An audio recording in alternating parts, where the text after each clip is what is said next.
देखिए स्टूडेंट्स, अब हम लोग कुछ टाइप्स पढ़ेंगे एंगल्स की। इससे पहले मैंने आपको इंटीरियर एंगल बताया, जो एंगल अंदर की साइड बनता है। एक्सटीरियर एंगल बताया, जो एंगल बाहर की साइड बनता है। इसके बाद मैंने आपको congruent of two equal angles बताया कि एक एंगल को इक्वल एंगल को उठाकर दूसरे एंगल के ऊपर सुपर इम्पोज कर देंगे या उसको उसके ऊपर ढक देंगे, तो उसको क्या बोलते हैं? Congruent of equal angles. अब हम लोग पढ़ेंगे types of angles according to their magnitude. According to their magnitude का मतलब होता है बेटा according to their degrees. According to their degrees, ठीक है? मतलब 0 डिग्री से 90 डिग्री, 90 टू 80, इनके अकॉर्डिंग हम लोग क्या पढ़ेंगे बेटा? टाइप्स ऑफ एंगल्स पढ़ेंगे अकॉर्डिंग टू देयर डिग्रीज, ठीक है? अब देखिए, पहला आपका आता है, आपने सबको पता है वैसे ये, पहला है आपका अक्यूट एंगल, ठीक है? अक्यूट एंगल क्या होता है? Angle angle whose measure is less than 90 degree. वो एंगल जिसका जो मेजर है वो 90 डिग्री से कम होता है, तो उसको हम क्या बोलते हैं बेटा? अक्यूट एंगल बोलते हैं। क्या बोलते हैं उसको? Acute angle. दूसरा है आपका right angle. Right angle, angle which is equal to 90 degree. वो एंगल जो 90 डिग्री के बराबर हो उसको हम क्या बोलते हैं बेटा? राइट एंगल बोलते हैं। Third one is obtuse angle. Third one is obtuse angle. वो angle which is greater than 90 degree and less than 180 degree. वो एंगल जो 90 डिग्री से बड़ा हो बट 180 से छोटा हो, उस एंगल को हम लोग क्या बोलते हैं बेटा? क्या बोलते हैं? ऑब्ट्यूज एंगल बोलते हैं। देखिए, अब एक्यूट एंगल जो है उसको हम किस प्रकार से ड्रॉ कर सकते हैं? ये आपका एक्यूट एंगल हो गया, ठीक है? ये आपका 90 डिग्री का एंगल राइट एंगल हो गया, ठीक है? ये आपका ऑब्ट्यूज एंगल हो गया। ये कैसा हो गया बेटा? आपके पास ऑब्ट्यूज एंगल आ गया, ठीक है? इसके बाद आता है बेटा स्ट्रेट एंगल।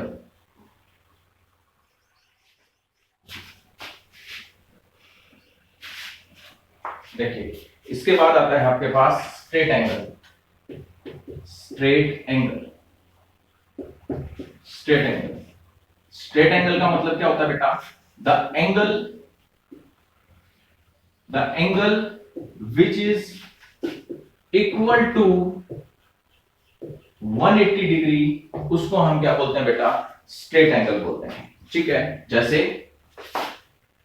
ये हो गया, इसको हम 180 डिग्री, ये स्ट्रेट एंगल है आपका, ठीक है? वो एंगल जो 180 डिग्री के बराबर हो उसको हम क्या बोलते हैं बेटा? स्ट्रेट एंगल बोलते हैं, ठीक है? इसके बाद आता है आपके पास रिफ्लेक्स एंगल। रिफ्लेक्स एंगल, ठीक है? रिफ्लेक्स एंगल क्या होता है? The angle which is greater then the angle which is greater than 180 degree and less than 360 degree, उसको हम क्या बोलते हैं बेटा? Reflex angle. The angle which is greater then 180 degree and less then 360 degree, उसको हम क्या बोलते हैं बेटा? रिफ्लेक्स एंगल बोलते हैं। जैसे सपोज करो आपके पास ये एंगल दे रखा है, दिस एंगल इज गिवन, ठीक है? इस एंगल का आपको रिफ्लेक्स एंगल निकालना है, तो इसका रिफ्लेक्स एंगल कौन सा होगा बेटा? This is the reflex angle. इसको हम क्या बोलेंगे? रिफ्लेक्स एंगल बोलेंगे, ठीक है? अब देखिए आगे एक और एंगल बच गया।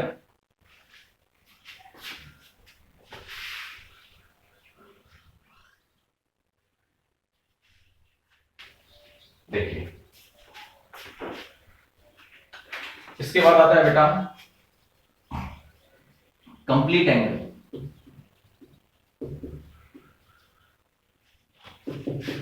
The angle which is equal to 360 degree, जो एंगल 360 के बराबर होता है उसको हम क्या बोलते हैं बेटा, कंप्लीट एंगल बोलते हैं। क्या बोलते हैं उसको, कंप्लीट एंगल बोलते हैं। ठीक है, the angle which is equal to 360 degree उसको हम क्या बोलते हैं बेटा, कंप्लीट एंगल बोलते हैं। क्या बोलते हैं उसको, कंप्लीट एंगल। देखिए सपोज करो आपके पास ये पॉइंट दे रखा है, इस पॉइंट के चारों तरफ आपको एंगल निकालना है, एंगल निकाल लिया तो इस एंगल को हम बोलते हैं कंप्लीट एंगल, मतलब ये 360 डिग्री का एंगल हो गया। ठीक है, आई बात समझ में। तो ये थी कुछ टाइप्स एंगल्स की। अब देखिए हम लोग पेयर ऑफ एंगल्स पढ़ेंगे, मतलब एंगल्स जिसके अंदर पेयर्स बनते हैं वो पढ़ेंगे हम लोग इसके अंदर। ठीक है, देखिए पेयर ऑफ एंगल्स, पहला है आपके पास complementary angle, complementary angles. Complementary angles क्या होते हैं बेटा, सपोज करो आपको दो एंगल्स दे रखे हैं, दोनों एंगल्स का सम अगर 90 डिग्री के इक्वल आ जाए तो उसको हम क्या बोलते हैं, complementary angles. Sum of two angles is equals to 90 degree. ठीक है, सपोज करो एक एंगल x है, दूसरा एंगल y है, तो दोनों का सम किसके बराबर होगा बेटा, 90 डिग्री के इक्वल। किसके बराबर होगा, दोनों का 90 डिग्री के इक्वल होगा ये दोनों का। ठीक है, देखिए इसके बाद है, इसके अंदर अगर आपसे पूछा जाए दो एंगल्स जो दोनों एक दूसरे के कॉम्प्लीमेंट्री एंगल्स हैं और दोनों इक्वल एंगल्स हैं, तो दोनों एंगल्स किसके इक्वल होंगे, दो एंगल्स जिनका सम कर उनको जोड़ेंगे तो कॉम्प्लीमेंट्री एंगल्स बनेंगे, और दोनों एंगल्स आपस में इक्वल हैं तो कौन कैसे एंगल होंगे बेटा, वो 45 degree plus 45 degree, both are complement to each other. ठीक है, इसके बाद आपके पास आता है सप्लीमेंट्री एंगल।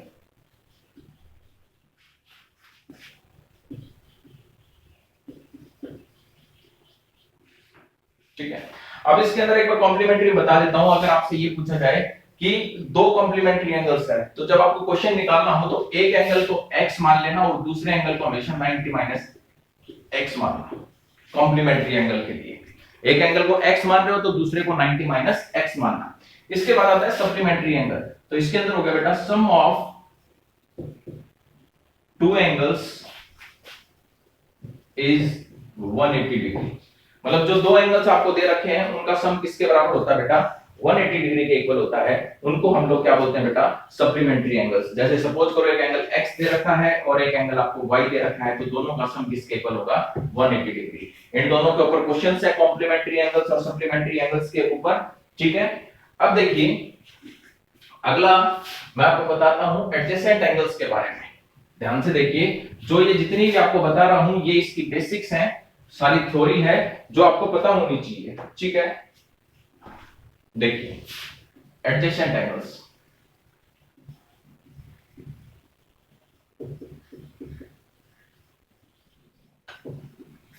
पॉइंट्स लिख रहा हूं एडजेसेंट एंगल्स के आपके। ठीक है, देखिए जैसे सपोज करो ये आपको एक वर्टेक्स दे रखा है, ठीक है, इसको नाम दे दिया ए ओ बी। ठीक है, यहां पर मैंने एक आर्म खींच दी, ये जो आर्म है, ये जो लाइन है, ये दोनों की कॉमन आर्म है, मतलब ये दोनों के बीच में आ रही है तो दोनों की क्या हो गई, कॉमन आर्म हो गई। ठीक है, तो ये एंगल और ये एंगल आपका क्या कहलाएगा बेटा, adjacent angle. This angle and this angle, ये दोनों आपके क्या कहलाएंगे, एडजेसेंट एंगल। मतलब इसको सपोज नाम दे दिया angle AOC and angle BOC क्या कहलाएंगे, आपके एडजेसेंट एंगल्स कहलाएंगे। पॉइंट्स क्या हो गए एडजेसेंट एंगल्स, कॉमन वर्टेक्स, दोनों एंगल्स के अंदर आपने देखा कि कॉमन वर्टेक्स है, मतलब ये वाला जो पॉइंट है इसको हम लोग वर्टेक्स बोलते हैं, ये दोनों का क्या बेटा, कॉमन है। ठीक है, दूसरा पॉइंट था कॉमन आर्म, ये वाली जो लाइन है जो यहां से है O से C तक, ये जो लाइन है ये दोनों के अंदर क्या बेटा, कॉमन आर्म से है। ठीक है, और जो ये वाली साइड है बेटा, जो ये वाली साइड देखिए, इसको वापस इधर बता देता हूं, दिस इज द वर्टेक्स, इसको हम वर्टेक्स बोलते हैं, ये आपकी आ गई, इसको हम कॉमन आर्म बोलेंगे।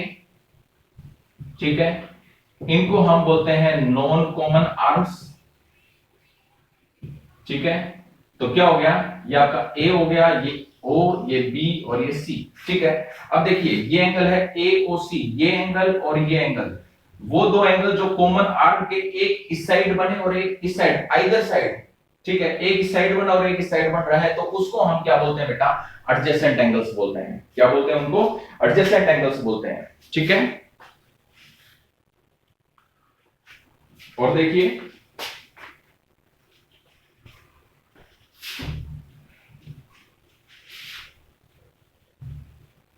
इसके बाद आता है बेटा आपके पास लीनियर पेयर ऑफ एंगल्स। इसका काफी यूज होता है, लीनियर पेयर ऑफ एंगल्स। ठीक है, देखिए एक डायग्राम से समझाता हूं। सपोज करो ये आपके पास ए और बी है। ठीक है, यहां पर ये कोई आर्म है आपके पास ओ। ठीक है, ये एंगल और ये एंगल सपोज करो एक्स और वाई। ठीक है, जो ये x और y है, मतलब एक आर्म दोनों के ऊपर है, मतलब ये आपके पास क्या हो गई, एक आर्म दे रखी है। ठीक है, ये क्या दे रखी है बेटा, टू एडजेसेंट एंगल्स, मतलब ये भी एक तरीके से क्या दे रखे हैं, एडजेसेंट एंगल्स दे रखे हैं। बट ये किसके ऊपर बेटा, एक स्ट्रेट लाइन के ऊपर है। जो एडजेसेंट एंगल्स हैं, ये दोनों एडजेसेंट एंगल्स हैं, बट ये किसके ऊपर दे रखे हैं बेटा, एक स्ट्रेट लाइन के ऊपर दे रखे हैं। ठीक है, स्ट्रेट लाइन का मतलब, अब देखिए एक लाइन हो गई, लीनियर का मतलब क्या होता है, ये जो आपका लीनियर है का मतलब लाइन आ रहा है इसके अंदर। तो ये जो एडजेसेंट एंगल्स, ये एंगल भी एडजेसेंट है, ये भी एडजेसेंट है, क्योंकि दोनों की, यहाँ पर ये कॉमन वर्टेक्स हो गया, ये कॉमन आर्म हो गई। ठीक है, तो इन दोनों को भी हम एडजेसेंट एंगल्स बोलेंगे। तो जो एडजेसेंट एंगल्स का पेयर होता है उसको हम क्या बोलते हैं, लीनियर पेयर। लेकिन जो लीनियर पेयर बनेगा वो स्ट्रेट लाइन के ऊपर बनेगा। स्ट्रेट लाइन के ऊपर, जैसे ये आपकी स्ट्रेट लाइन है, ये दे रखा है, तो ये आपके क्या हो गए बेटा, लीनियर पेयर हो गए। ठीक है, अब लीनियर पेयर की एक प्रॉपर्टी होती है बेटा, ध्यान से सुनना। जो लीनियर पेयर होते हैं, उन लीनियर पेयर के एंगल्स का जो सम होता है, x प्लस वाई जब हम करते हैं तो वो किसके बराबर आएगा बेटा, 180 डिग्री के बराबर आएगा। सम ऑफ लीनियर पेयर किसके बराबर होता है, 180 डिग्री के बराबर होता है। ठीक है, अब अगला देखिए, वर्टिकली अपोजिट एंगल्स। अगला है वर्टिकली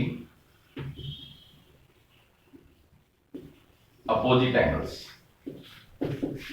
अपोजिट एंगल्स देखिए, एक लाइन ये है, एक लाइन ये है। ठीक है, ध्यान से देखिए, A B C D O, angle A O B और बी ओ डी, ये एंगल और ये एंगल एक दूसरे के क्या कराएंगे बेटा, वर्टिकली अपोजिट। मतलब एक वर्टेक्स दे रखा है, उस वर्टेक्स के दोनों साइड के एंगल्स को आप चेक करना, तो वो आपके वर्टिकली अपोजिट एंगल कहलाएंगे।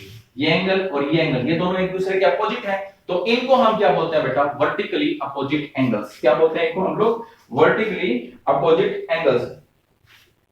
ठीक है, अब देखिए इनकी जो अपोजिट एंगल्स, इनकी जो आर्म्स हैं वो अपोजिट आर्म्स बना रही है बेटा। मतलब जैसे ये है तो ये इधर जा रही, ये जा रही है, ये इधर जा रही है, मतलब ये इधर जा रही है आर्म, ये इधर जा रही है। तो इनके बीच में जो एंगल बन रहा है, इधर ये आर्म थी और इधर आर्म थी, इनके बीच में जो एंगल बन रहा है उनको हम क्या बोलते हैं, वर्टिकली अपोजिट एंगल बोलते हैं। वर्टिकली अपोजिट एंगल्स का मतलब आप समझ गए होंगे, ये एक एंगल यहां पर दे रखा है, एक एंगल यहां पर दे रखा है, तो इसको हम क्या बोलेंगे बेटा, वर्टिकली अपोजिट एंगल बोलेंगे। ठीक है, अब देखिए थ्योरम है कि वर्टिकली अपोजिट एंगल्स जो हैं, ये वर्टिकली अपोजिट एंगल्स आपस में इक्वल होते हैं। ये एंगल अगर 60 डिग्री का है तो ये एंगल भी 60 का होगा, ये एंगल अगर 30 का है तो ये एंगल भी 30 का। ये प्रॉपर्टी होती है कि the two vertically opposite angles are equal. जो वर्टिकली एंगल्स होते हैं वो आपस में क्या होते हैं बेटा, इक्वल होते हैं। ठीक है, वो आपस में क्या होते हैं, इक्वल्स होते हैं। ठीक है, और अगले वीडियो के अंदर हम लोग आपको समझाएंगे।